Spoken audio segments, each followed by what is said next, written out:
Yeah, the 400 is definitely one of the most difficult events in the sport of Yeah. track and field because, Definitely. as I mentioned previously, that last 100 is quite painful. Yeah. It's really a mental battle. I mean, a lot of running is a mental battle, but especially in the 400. Yeah. Most of the races are won on like right before the turn. We've seen like the leaders, Yep. they gap them right before the turn and All then right. they In just this carry in their this speed. second to last heat, we've got Pembroke, Conval, Pelham, Plymouth Regional, Hanover, and Raymond.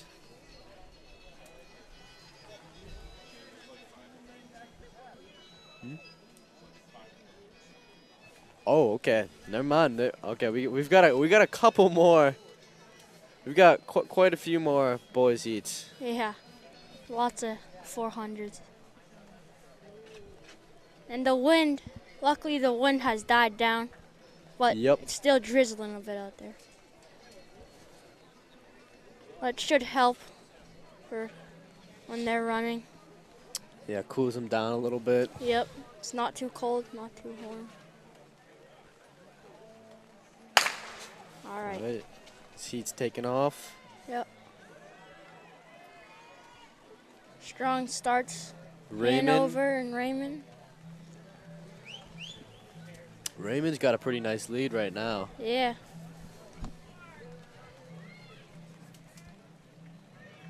Seems like it's holding it.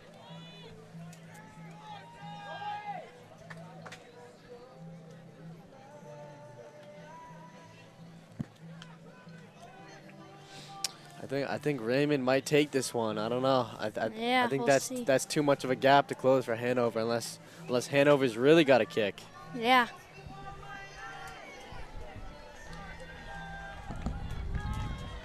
Actually, Looks like Raymond. Pelham's coming on hard for second place. So is Conval. yep. And Ooh, Pembroke. Conval. Yep, Looks like Raymond's going to take it. Conval. Conval coming Pelham. in second. And Hanover Hanover. coming in last. Hagen on Youngo. It was a close one again. Yeah. Harry Army. In fourth Good place race. from Goffstown, Sean Leahy. In third place All right, from we're Sanborn starting. Regional, Todd DeBrio. We're beginning to get to the more Northwest. competitive First place heats, with a jump of 20 more feet, under the 9.25 60-second inches range or from at the Nick 60-second Senior, range. Eli DeFigny.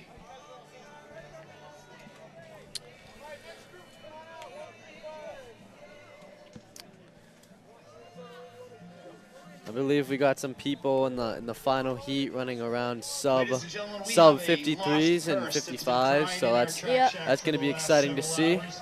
If you have lost a young girl's or high school girl's purse, it is a The distinguished heats are color. going slow to fast It today. contains no Yeah. identification, but it does have valuables within it. If you have lost a purse, please come by and check it out. Okay, we got Stone Compton of Raymond, or of Or St. St. Thomas. We've got Jacob Cowan of Co-Brown and Josh Wamba of White Mountain. Okay, they're gonna get going. Yeah. All right. I believe is that White Mountain right now in the lead? Is that? I think it is. Yeah. Our Pretty noticeable lead. yep. We've got That'd be Sanborn. Compton and Cowan at the back trailing right now. Kennett still in striking distance. Yep, we got Nathan Tellerico of Sanborn Regional actually. Oh yeah, that's Sanborn. Kennett very close too. Kennett has the lead right now actually. It's gonna come down to the wire. Who wants it more? Who wants it more? Kennett or Sanborn? We'll see. I think Looks Kennett's gonna Kennett's take it. gonna take it. We'll see what this Sanborn, time is. It's gonna be sub Cole 60, Brown. 59. Co-Brown third. Hanover. Compton fourth. at 104. All right. I think that was our first sub 60 400. Yeah, first or second. All right, in this eighth heat of the boys 400, we have Harrison Bogursky of Derryfield, Nick Miles of Belmont, Nick Arenstam of Guilford, Owen Carney of Inner Lakes, Connor Guest of Guilford, and Nicholas Dalton of Goffstown. Once again, no one using any blocks in these heats. Kind of surprising. Yeah. Maybe we'll see that in the later heats. Mhm.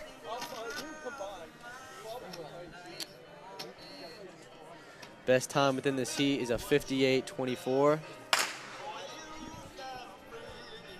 And they're off. Yep.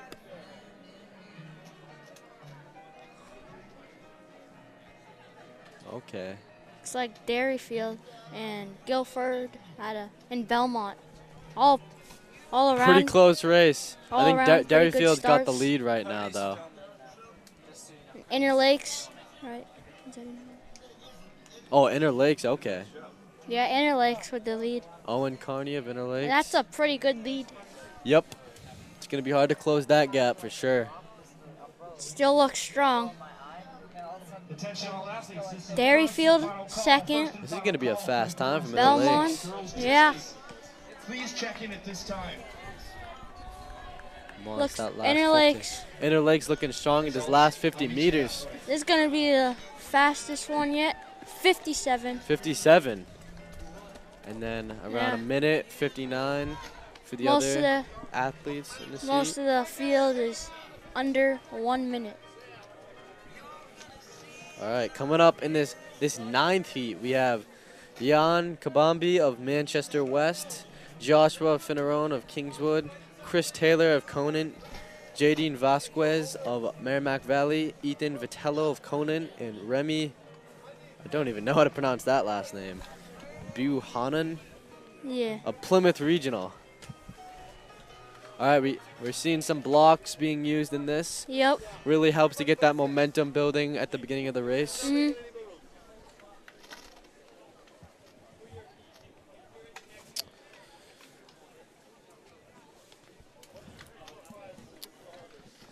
I think this 400 is just going to be a prelude to what we see in the 4x4. Yeah. Very close races that come down to the wire. Yeah.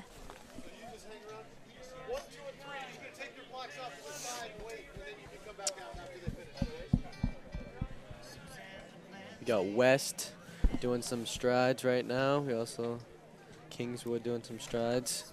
It's important to get that blood flowing, stay super warm, get that adrenaline going for that 400.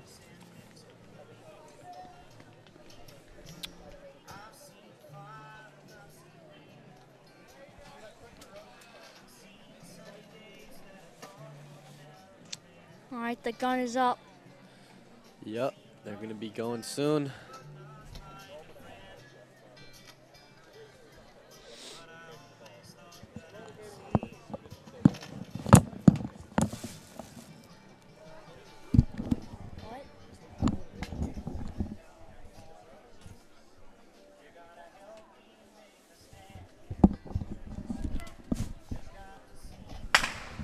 All right, and they're This off. is the first and final call for two events.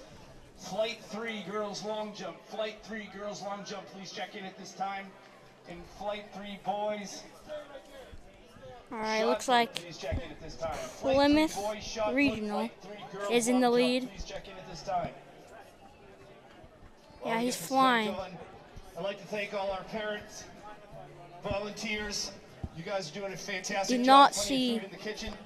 That's a Anyone whole is other gonna story. catch him right now. I'd like to thank all the timers and the seaters and everyone who's working. as It's our gonna be a officials, fast including time. Mullen sisters. For Plymouth Regional, I appreciate. 2 Conant runners in West come in behind I them. appreciate. Woody Planner. And Remy is going to win it in 53. Quick time for him.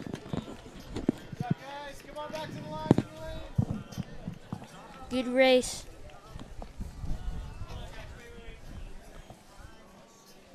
Attention all athletes. At this time, I'd like to first call for the boys 300-meter huddles. Boys 300-meter huddles. Please check in at this time.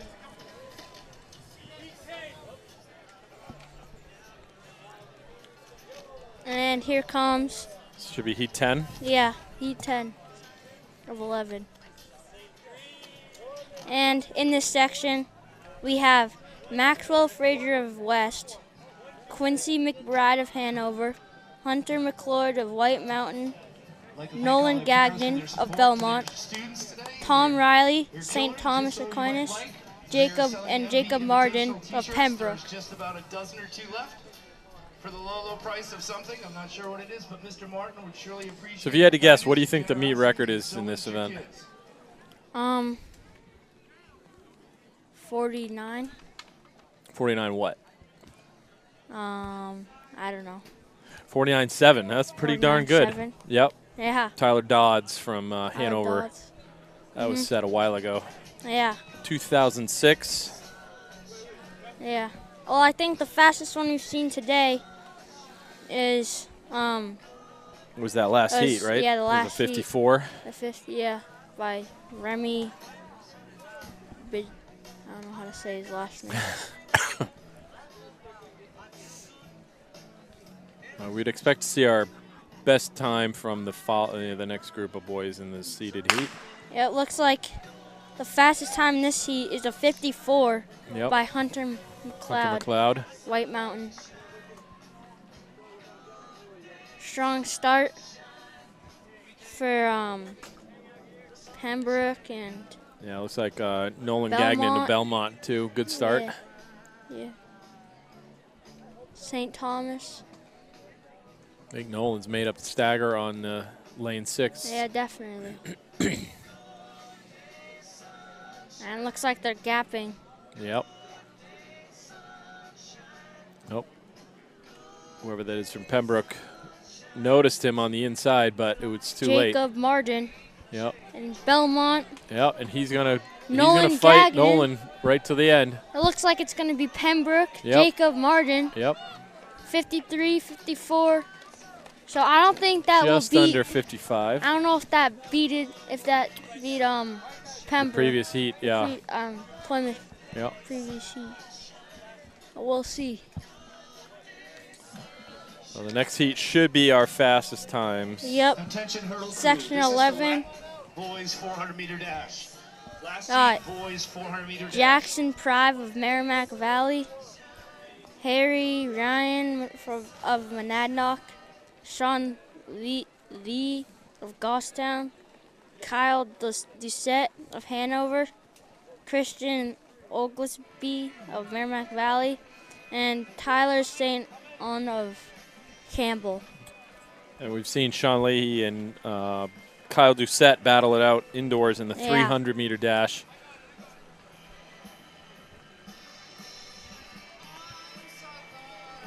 And we will likely see both of these guys returning in the 4x4 later on in the meet.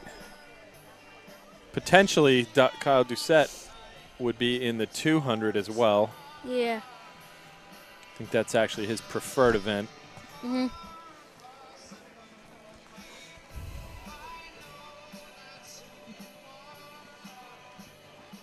But watch lanes 3 and 4. That's our two favorites.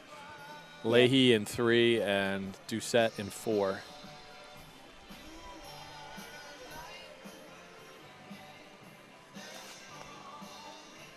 Both have the seat time of 52. Sean Leahy just slightly better at 52.52. What, the gun is up? Getting into the blocks, starting position. Kyle Doucette taking his time getting into his blocks. Yep. And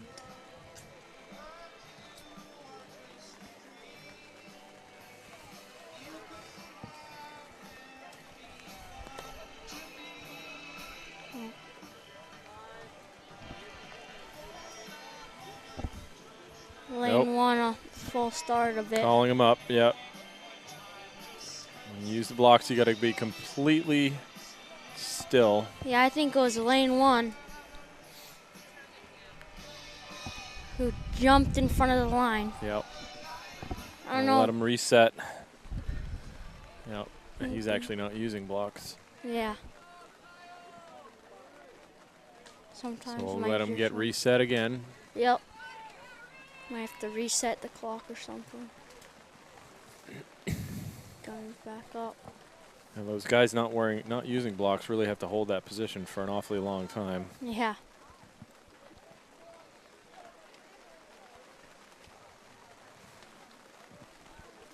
Do set.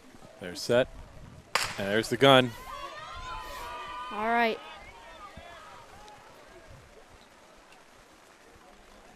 Quickly, we got Christian Oglesby in lane 5 made up the stagger, but there comes Jackson. Kyle Doucette on the inside. Yeah. And he is made up the Quickly stagger in in the the lead. first 100 meters. And right behind him is Sean Leahy on the inside. This is going to be a good race. Sean Leahy takes the lead, Yep. though. Leahy See moves what- ahead of Doucette Doucette at the 200-meter mark. needs to push on this turn. Doucette is going to come back on him. I almost guarantee it. Sean Leahy with the early lead coming into the home stretch. Yep. Here it is. It's raining. Looks like it's going to be Sean Leahy. Doucette coming hard, though. Doucette is really strong at the very end. He is strong finisher. Oh, Sean Leahy but just coming in. Leahy just nips Doucette. Doucette might have waited just a bit too long. I think he started just a little bit too hard. Like he went out just Yeah. a little touch hard. And on that back stretch, he's just let As Leahy passed him right around the 200 mark and never really looked back from that point. Mhm. But both with very strong times, Yep. both in the low 52 range. That was the final and fastest heat of the 400. Next, we have the 300-meter hurdles. As the wind and rain are coming back, they're starting to Yep. pick up a bit.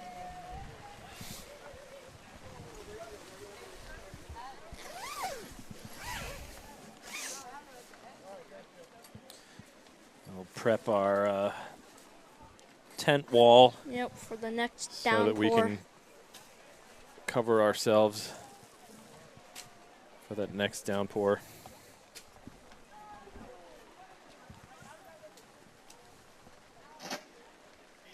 So now the camera shot gets a little bit tougher because we have a start line that is on the opposite straightaway. Yep, they'll see them going around a turn. Yep. So we're going to kind of be blind until we see them break free of the crowd just beyond the pole vault. The javelin. Hurdle crew we in see the the interior. Thank you very much. Javelin finals going on. The finish. Hurdle crew to the finish. And they're just setting up the hurdles. On the white, up one. Get ready for the girls' 300-meter hurdles. How many heats of the 300 hurdles we got for the girls? We got 6. 6 of them? Mm-hmm. Girls hurdles are all the way down, please. Girls hurdles all the way down.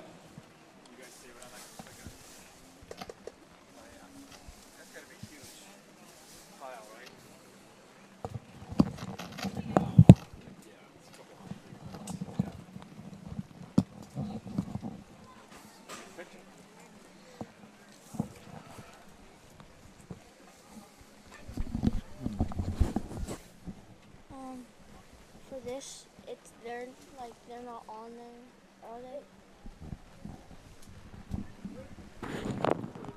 Is this the unseated or something? They're all seated from this point on. Yep.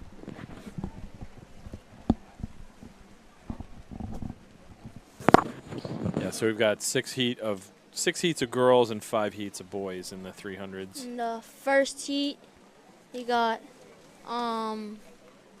Sadie Lorenz of Monadnock, Ashley Jones of Raymond, and Tally Carney of Pelham. Small heat. We'll see what. You got 3 in this heat. Yep.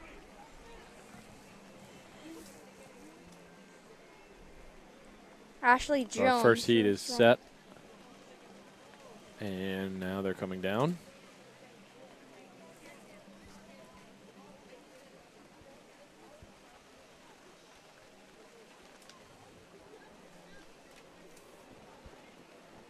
Can kind of make out all the runners through the crowd. Can just see the blocks on the left-hand side of the screen. Yeah. Behind the post at the finish line. Athletes on the they're infield off. at this time should be the girls 800 meter. Only athletes on the So infield we'll this pick time them up should be just girls 800 meter. beyond the javelin sector. Right now looks like it's Pelham. Wait, no. Monadnock in the lead. Yep. Yeah, that's Monadnock. Pelham moving up though. Taking the lead right now.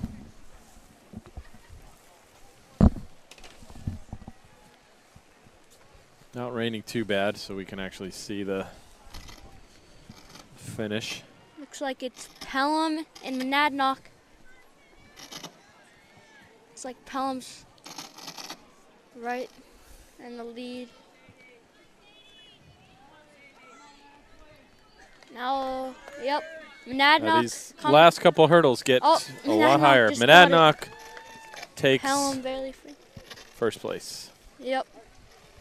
All right, Aiden, we're going to bring on Mr. Bernie Livingston from All right. Kennett, if you don't mind. The man, the myth, the legend. Making all this up. I don't even know who he is. What are you doing? Sitting here? If you'd like to sit, we can sit.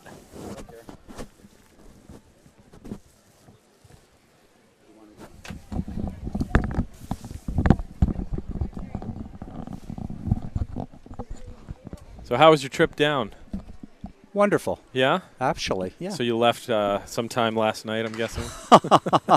Look, any meet that's less than an hour is a home meet. Oh, This there you was go. only about an hour and 40 minutes. That's not bad. That for us, it's not bad. We are road warriors Yeah, for sure. I bet. Yeah.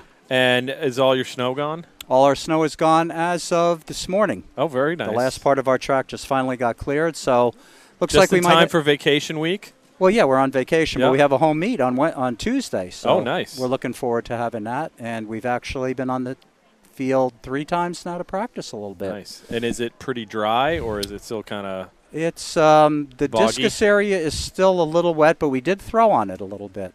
Everything else is fine. Nice. It's absorbed the water pretty well because we had an awful lot of snow up there this Oh, year. I'm sure. It's And, just and it unbelievable. seemed to never go away It never went away. We've had snow on the ground since early November, the whole time? the whole Wow. time without losing it. Yeah. It was just I've had enough. Okay. I've We had were enough. we were a little bit luckier in the southern part of the state in that we had several moderate snowstorms, but the snow didn't stick around for very long. I know. So I as was soon as it stopped, it was melted within a couple days. well. I was always wishing you get more so you Yeah. could share the joy that we have Share up in the North misery. Country. Yeah. Well, not misery. Yeah, actually misery. Yeah. I'll go ahead and say that. Yeah, I mean it was the first year I think we actually were able to we were using the track for indoor well into January. It's one of the It things I've wasn't- never liked about you guys. Yeah, is you get to- no, I'm just kidding. Yeah. I believe that. Yeah, like historically, we can be out on the track for indoor track maybe a week Yeah. or a little bit more. We didn't get one. Yeah, we usually- didn't get one day. Usually by early December Uh-huh. we've lost the Ye- track. yeah, You know, yeah. mid to early to mid December we lost it, and then you Mhm. know it doesn't come back till April. Right. Yeah. But this year spring track was nice in that there wasn't a lot of snow to get rid of, so Mm-hmm. the snow that was there was gone pretty fast. I know. That's why we came down when you guys even Yep. changed the meet because that required us to have like 3 meets in 5 days. And Ugh. it was worth it. No, it Yeah. was worth it because we actually got to be on the track. Okay. And our kids were tired and everything, but coming to your place on Thursday, then we went Saturday and Tuesday, Yeah. and now today. But it's just worked out well because we just had no opportunity. We just been in the parking lot the Well, whole I time. mean, it's a sport. You can do it, you know, on the roads or in the grass or in the woods. But honestly, you got to be on the track to be really. really putting in the times. and the temperatures up our way, never got above freezing. So it was there was a lot of stuff on the road. Sometimes we actually had to work inside, like we did during indoor track, Right. and work the stairs and things like that because You've it was got to just be too hard. creative as a coach, don't you? Yeah, and we only the area we're at, we're pretty limited because you go out to the main road. It's like a highway, so we're pretty much up by the parking lot, and all the sports were up there, and we just it wasn't easy, but we made do. And we're here, and, Now, things are how great. many trips have you made to this meet, the Merrimack Valley Invite? Oh, I'm going to say probably 10. 10. I'm guessing. Could be more. Yeah. This is my 40th year here, so I forget So you some started age. when you were like in your teenage. When I was about teens. 9. Yeah. I started, Okay. they let me start early. It was an internship that I did. No, yes. That's outstanding. Yeah, in the same And place. Did you come to the Londonderry Invitational before it was Merrimack Valley? Oh yeah, You yeah. did, Back yeah. in '88, I think Larry started that. Yeah. Okay. Yeah, we went to there. Oh So yeah. you've got a lot of history with Mm-hmm. with the format and both of the meet and just Oh, bringing together all of these Division II and III schools from really all over the state. We've got a lot of Western schools here, a bunch of Northern schools like White Mountain and Kennett are both here, Yep. Plymouth's here. Mm-hmm. So it's a meet that draws in from all over, not just the Concord area. Right. And I like it because, our team is not super strong or anything this year, but we can get 5 people in an event. And as you say, coming down here to compete against other types of people that from different parts of the state and everything like that. And the thing that I like, too, is there are really good athletes here, incredibly talented. Right. Like, unfortunately, the White Mountain pole vaulter couldn't jump today because that's of that, too but things bad, like that. yeah. But what I encourage the kids to do, come down and learn from somebody else. Watch how well somebody throws a shot or disc or Yep. pole vaults or whatever. Yep. So you can come down here, not only try to do your best, but you can also learn something if you're right. smart, and also learn how to deal with the long meet, the weather, all the other things. Yeah. But it's Yeah, a lot of fun. We definitely, with both with the parents and with the athletes, it's a very different format because some of them doing soccer or basketball, they're used to, all right, I know that we have 4 20-minute quarters or 4 15-minute quarters or whatever. They're like, we can guarantee hour and a half, hour 45, we're out of here. And then you come to a track meet and you're like, I got to leave at what time? Mm-hmm. And I'm not going to be back until what time? Well, my favorite thing is in the middle of the meet, a kid will come up and says, when is the 200 going to be? And I'll look at my watch and say before midnight because you have absolutely no clue. Well, they don't have lights, so I know they it's don't gonna have be lights. Probably do that. right. Well, a year ago we were at Pelham for that long meet. We left Yep. at 6:30 in the morning and got home at 20 after 9 that night. Wow. That was 2 years ago, not this Yeah, past. That's the longest meet I've ever been in high school. I've ever been a part of. Yep. That was a little bit long, but meets like this are really good. I really enjoy coming down here. Yeah. And the other thing too is, I like the camaraderie, the kids being around other kids and just having a good time because it's a game we're playing. And it's very serious, and we're trying to win and all that stuff. But you can develop friendships, and you can find out that Absolutely. other teams are, just because they're good doesn't mean they dislike you or we're here Well, I to hurt know you with or something. with our kids, there's several relationships that have started among other school. That's right. That was unheard of back when I was a student. Oh yeah, They were, and I think that may have been a reflection of my coach Bob Mullen. He's a Ooh. football guy. Yes, he is. So yeah. there was, I think, early on a little different philosophy, and I've seen him change, over the years. He's become a very different coach than when he coached me, and he's definitely embraced the track and cross country philosophy. That everybody's here together.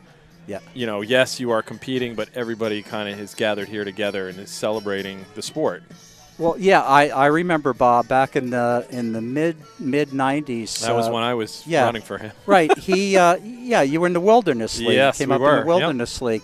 And Bob has evolved. We all evolved. There's no question about it. Nobody Absolutely, can say right. we came in the way we have. But he really has. And you know what? We're here to compete. I call it compete with others against yourself. Exactly, right. If we're playing basketball against LeBron James, he can step on me and squash me. But if we're running the 100 meters, he can't do anything to me. Exactly, right. We're There's trying no to get to the defense. finish line. Right, Yeah, so right. that's really the thing. Yep. And that's what this meet does. You'll get a kid maybe up where we are who comes in first in these lower level meets and stuff like that comes down here and realizes how many more talented athletes are. Just like as you evolve and go to D2s, states and all that, you see how many more other athletes are there too. You know, you understand that. Because competition is not really about winning. It's about doing your best. Exactly. Right. And whatever your best is, if your best is good enough to win, yes, you should win. But very few people have the opportunity to win. Everybody has the opportunity to get better. Well, as they say in politics that, you know, 99% of the people don't get to win. So, you know, you're just at that point you're trying to better how you did the time before. Of course. Improving is what it's all about, and track is great in that because you have a clock or you have a distance to compare yourself to. Right. You always have the potential to improve regardless of whether you're going to win or place 10th or place 20th. Yep. Oh, yeah. No. I enjoy this sport. I played football in high school, never ran cross country or anything, but I did do that. And there is a difference because it's pretty much winning or losing. There's no other way. But you can come out here and run, say, a 53.5 in the 400, not make the finals, and run the fastest time of your life. So you've succeeded. And still be proud and still be happy with what you did. Because that may be the best you could ever do. Yep. Sort of thing. So, so it's awesome. I think another unique thing about this sport is, you know, unlike in basketball or football where they compete against certain schools that are of similar, you know, population, in track and field you compete against every single kid in the entire state, you know, at the meet of champions level, and you really can measure yourself against everyone else. Yes, you can. Absolutely, no question about it. No, it's awesome. And even beyond that, in New England's too. You know, you can right really size yourself up and be from a very small school and still be incredibly competitive.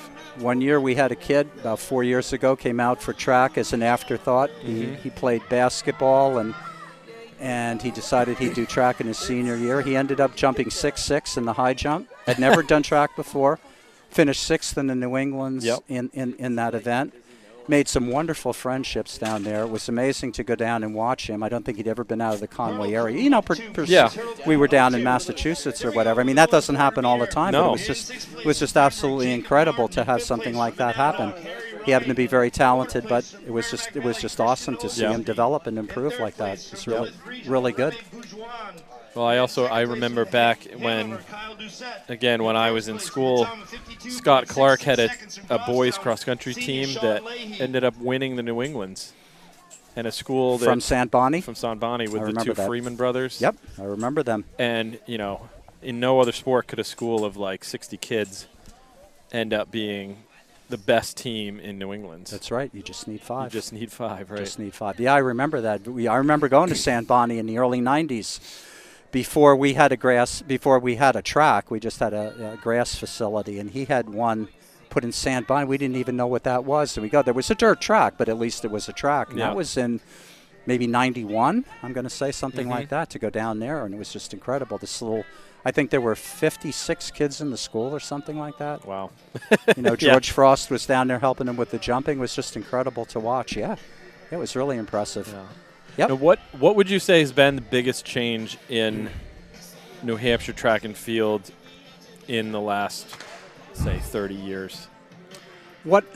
Outside of like the technology, because obviously, you know, the camera with the fully automatic has changed things a little bit. Sure. What I think I've noticed is that I think we realize that this sport is a game to be played. I can't speak for all divisions, but a lot of the people I'm around, we treat the sport like you and I can talk. We can compete against each other. I might have a good team in you. And at the end of the day, we could still be friendly. I think people are more in tune to that now, where coaches can talk to each other and feel like we can exchange pleasantries and things like that. And it's not a competition at all times. It's not life and death competition. Right. And at the end of the day, it's just a game. And when we go home, if we scored more points than I thought we could score, and you guys beat us by 100 points, I'm happy. Right. Because we did. I think, to me, that's the biggest change I think I've seen. Both teams can do well and not at the expense of the other. Not at the expense of other, and that the culture is starting to recognize that. And that does not mean you don't come down here to do your absolute best, but also realize that very few teams can win. And it's not we don't have to be angry with each other Yep. and stuff like that. We want to compete, and we do strategize and do all that other stuff. But we can exchange pleasantries. I've talked to coaches who've asked my opinion on things and I on them and how we do things. And I think back in those days, in the 80s, I remember it seemed to be a little different. I remember this one school who just will remain anonymous. Their whole premise was winning, not at all costs, but that was the only reason you were doing it, to win. And if you didn't win, and it was the girls' team, and the boys' team didn't even like the girls' team because they were so intense about it. Yeah. I mean, it's one thing to be competitive. I remember Larry Martin. You know how competitive Larry was with Londonderry? And I remember the year our girls cross-country team, we won the New Englands, and we were down at the meet. And Larry comes up to me because my girls' strategy is a lot different from most. We started out slow, and I remember he came up really interested. Bernie, where are your girls? You know, like really interested and stuff like that. But I think over the years it's just evolved where we can all be. It's a much more friendly atmosphere, that sort of thing. Right. There's more personable stuff, and like how Bob is that way. Bob is a very personable, young, man, and he's young because everybody's younger than me. So I say that about everybody, including you. But I've just noticed that, and I think that's the biggest change I've seen, other than the fact that nowadays kids do so many things now. Yeah. Whereas back when I first started, there weren't as many different things to do. Kids, you mean like outside of extracurriculars? Exactly. Right. Or even kids school organizations. Other sports now that are involved in more activities that have to work, that do all these things there. And there are two types of athletes, pushers and pullers. Yeah. You're either pushing an athlete to do more or whatever, and you're pulling them back so they don't do too much. Don't do too much, yeah. And our highly motivated, very intelligent track and field people, which they tend to be. They definitely tend to be. Cross-country running, cross-country skiing tend to be that way. Yep. They also are very involved in a lot of things. And I've noticed over the years, kids seem to be more tired than they used to be. There's not enough emphasis, I think, is put on recovery and rest. I agree. You get kids who will do soccer after they do track practice, or involved in AAU basketball, or just other weight training, or just other activities all summer long. All summer long, and you don't give yourself enough rest. And I've noticed that seems to be the other thing that I've noticed. Kids just seem to be so much more tired. Not quite as focused on, say, track, which I'm doing right now, because the peripheral stuff. And you don't want them to focus everything because, again, track's only a sport. Right. But that seems to be that and the friendliness that I've noticed over the years seem to be about the two biggest changes I've seen over there. Yeah. In fact, all the coaches are all new, and I don't know anybody. And I look around and I say I'm the oldest person out there except for John Eastman. I think he's got me by a couple months, so I told him don't ever quit. Don't ever, So you can be the oldest guy out there. Attention all athletes. But in essence, it's all the same. The kids we're just trying to get the kids to do their best. Yeah, I was about to say, what's something that hasn't changed that reminds you of that very first year that you coached? Is trying to get the group together to have a common goal and to get out there and do your best. And I see that across the board. We've got 2 football players who came out from Kennett this year. Yep. One has a real serious knee injury, so he can't do anything but throwing and stuff like that. And I just noticed, they just come out here and they're just trying to improve. When I had a kid who won a New England championship one time, he or she was just trying to improve. It's just the place is different. Yeah, it's still the exact same thing. And I see the kids are nervous. Competition is scary. Mm-hmm. I tell them you should be nervous. You never should be scared. Scared is doing something you've never done before. Nervousness is wanting to be your best at whatever you do. Correct. Like me coming in and talking to you now. I'm always nervous because that's not my I my still forte get nervous every day. Do you this, yeah. But I try to remember that with kids. I remember when I was young and how nervous I was about competing. I told my dad at one meet, at a home meet, my arms started to tingle. And I went up to him and said, Dad, I think I'm having a heart attack. And he just laughed in my face. I was a 14-year-old kid at our first home meet or whatever. Yeah. But that's the essence of the whole thing. These are just kids. They're big, strong, and fast, and they're nervous, and they're all that way. And they're just trying to do well. And I obviously don't have as much experience, but I will say, from my own perspective, I think what remains the same for me is relating to the kids through stories, but every year those stories are a little bit further back in history.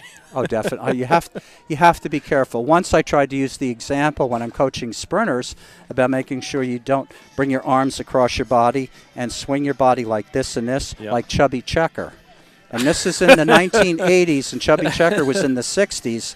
And everybody looked at me. This is before cell phones, so everybody could look it up and figure out who the heck I'm even talking about. So, what are you talking about, Coach? I said I need to up my material. I got to update my material a little bit. See, but now you could make that reference, and the kids they know would everything. just be like, yeah. Oh, yeah, okay, that's who Chubby Checker They just is. hit the button, and they know everything. But, yeah, you do.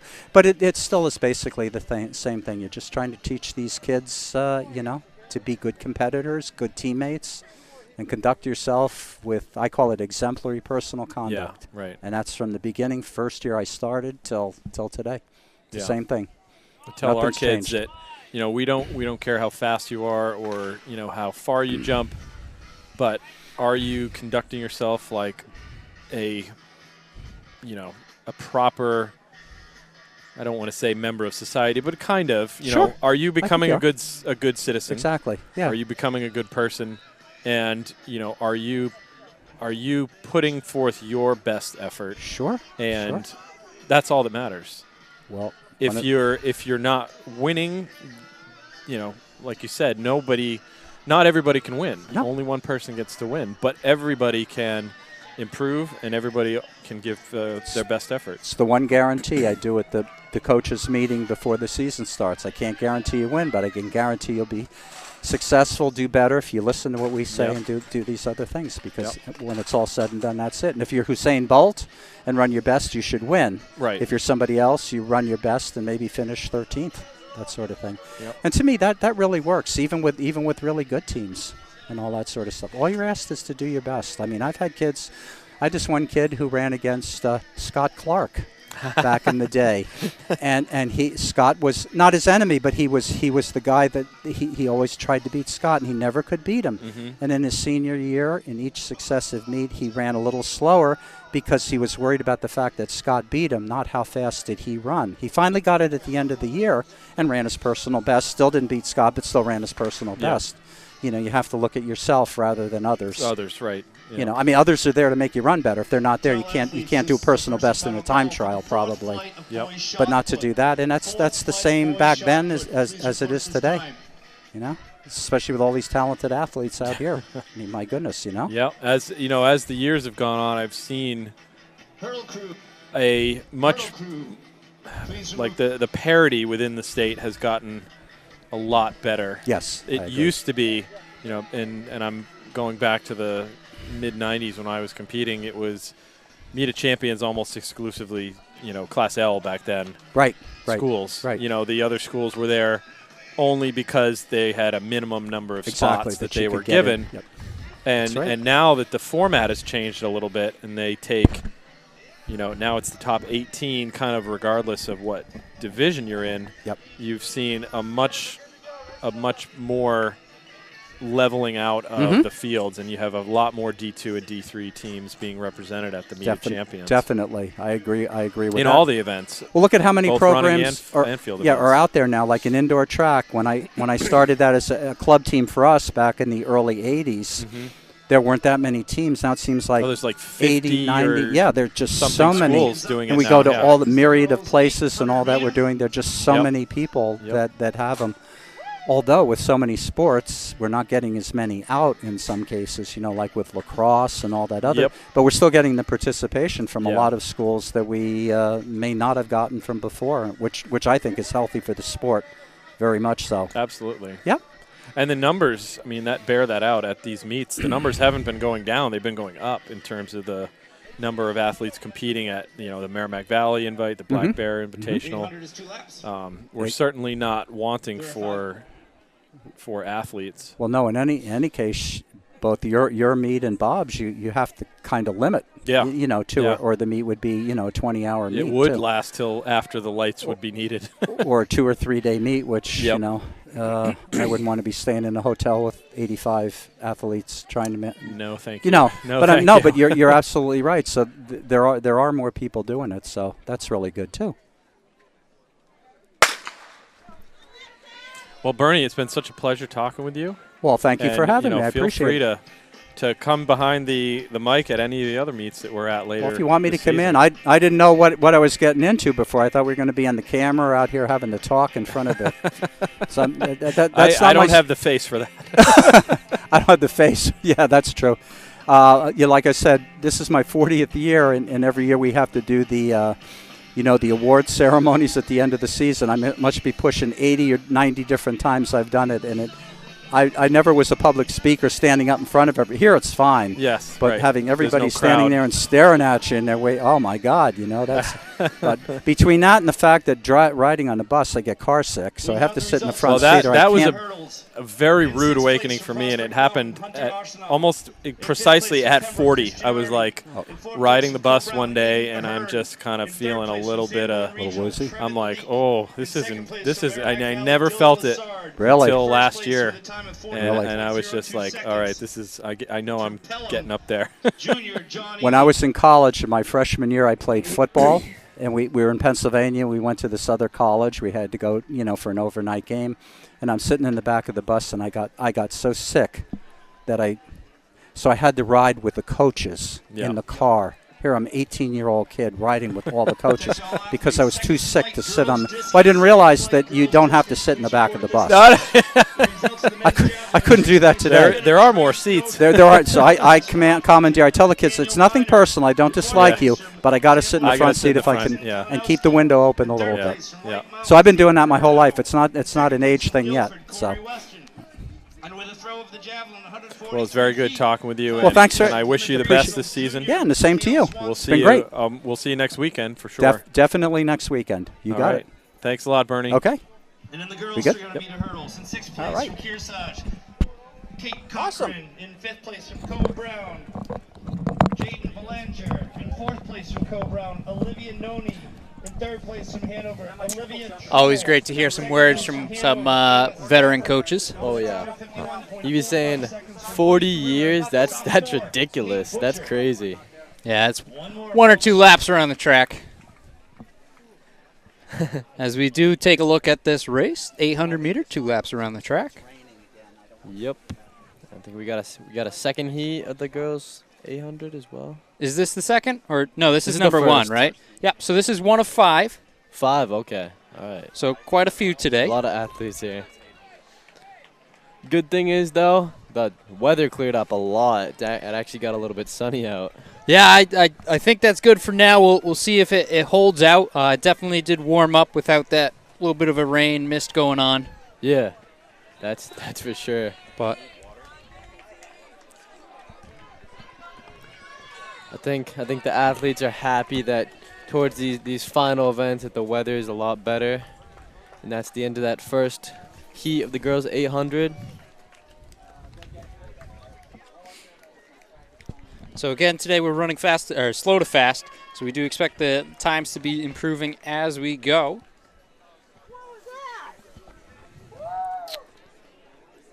Still got some. I think Conval came in there at the end.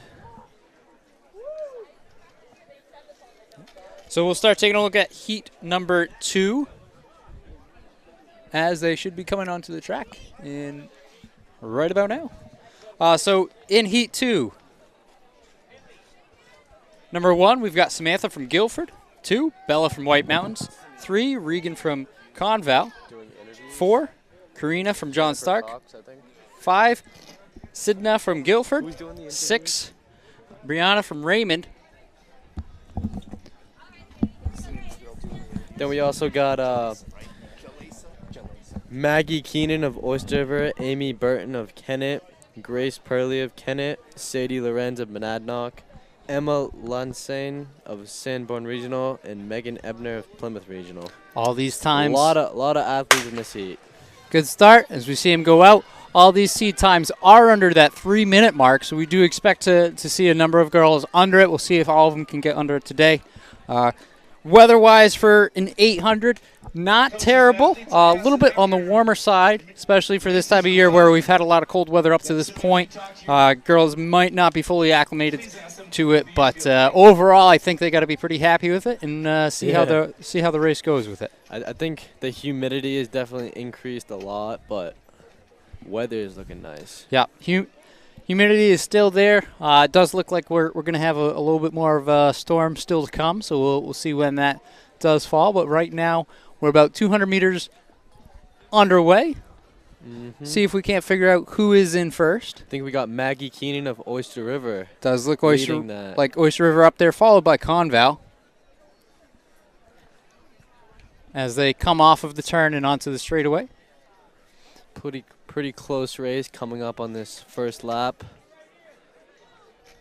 Yeah, with this 2-lap race, you want to try and get out a little bit and widen that gap as soon as you can, but we'll see how this plays out as we do have Conval challenging now. Conval taking the lead. Again, that is going to be Regan for Conval. First place finishers to go over to the runners alley. See if anybody else has got that kick for this last lap. Jalesa, former Co-Brown standout. She's interviewing you for broadcast on the internet. You can find that on the Googles. Conval making a pretty big lead right now. Yeah, I can't quite recall. I think Regan was one of Conval's top 7 during the cross-country season. I bet so. 800 runners are usually like very, very strong 5K runners as well. They kind of go hand in hand. The 800 is just, it's kind of like what they do in their workouts. I know a lot of distance workouts include 400s and 800s. So that's an essential part of their cross-country season. So again, Regal Riffle from Conval coming on to that last straightaway. Has a pretty good lead right now, about 15-20 meters. 2 and 3 are in a pretty close battle as they're picking up the speed. Guilford's coming up. Regan should be able to hold on. Not far behind.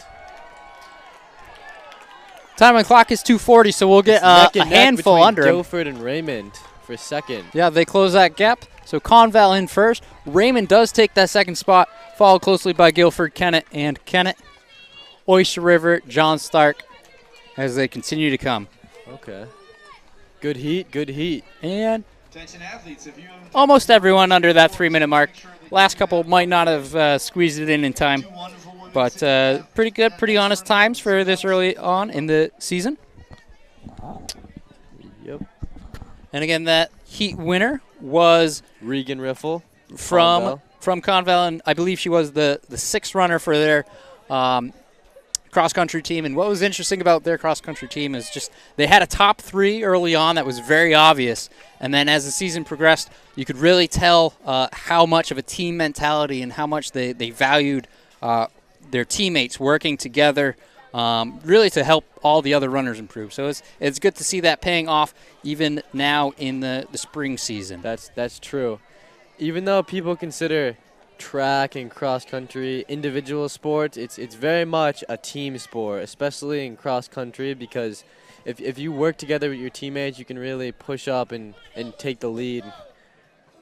Also in relays, of course. So towing the line and taking off now, we do have section 3 of 5. Number 1 on the hip would be Caitlin and Kennett. 2, Lily of Kearsarge. 3, Rosemary of Kingswood. 4, Abigail of Bishop Brady. 5, Nicole of MV. 6, Ada from Kearsarge. 7, Kate of Hopkinton. 8, Lindsay of Guilford. 9, Jordan of Co-Brown. 10, Aurora from Belmont. 11, Abigail from Lebanon. And 12, Emma from Lebanon. And all of these times are 2:50 and faster. So again, we're looking to drop the times a bit more as we continue to go slow to fast here today at the 2019 Merrimack Valley Invitational. Been a mix of weather, definitely humid the whole time though. Got a very close race coming up on this 200. Very close race. Could be anyone's race. And that does look like it is Hopkinton in front. Yep. That is Kate Westbrook, the sophomore. Most of the girls in this heat are Whittier sophomores. actually kind of maybe pass her on the outside. We'll see what they hit for their 400. As again, we do have a top 5, top 6 all still staying together as they cross right around that 120 mark. Very close race, very close race. Kind of stretch it out a little bit on the turn, and we'll see them kind of roll off of the turn and look to see if anyone's willing to make a move with 300 to go. I don't know. It's looking like everyone's kind of staying. I think it's going to come down to that last 100. I think you're right with this one. Yeah. Again, athletes typically opting not to pass on the turn, as that does take quite a bit more effort. We will see them use the turn to kind of slingshot off and around, though. So as the leader, you always have to look out for that. Got Raymond in the front right now. Attention all athletes, this is the first and final Believe. call for the third flight of the boys triple jump. Third flight boys triple jump. I think our leader Kennett's is creeping up, still though. going to be Kate from Hopkinton. I don't think we have Oh, Raymond in Hopkinton. this race. Okay. So Kate holding on, but they're starting to go 3-4 wide now, coming to the final 100. And it is a sprint. We're seeing a little bit of change Close in the lead. race. Kennett in the lead. I think That is Caitlin Fay. Kearsarge almost. Kearsarge. We also have Ooh, Bishop Brady Bishop sneaking Brady. in.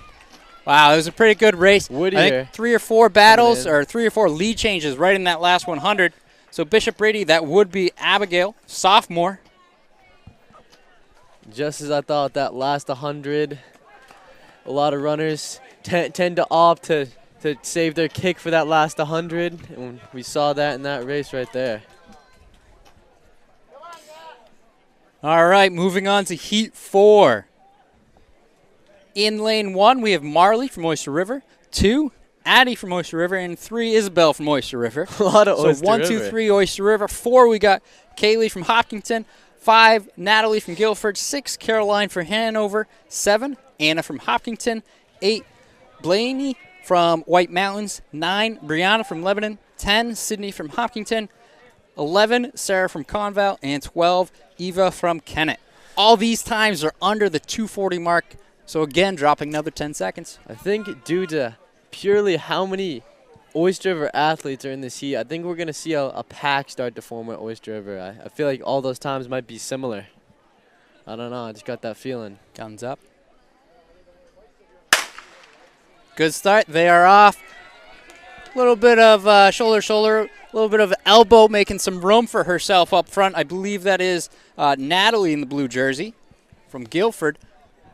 So you talk about a little bit about that team mentality. So talk to me about it when we're talking distance races. What's it like having your team with you?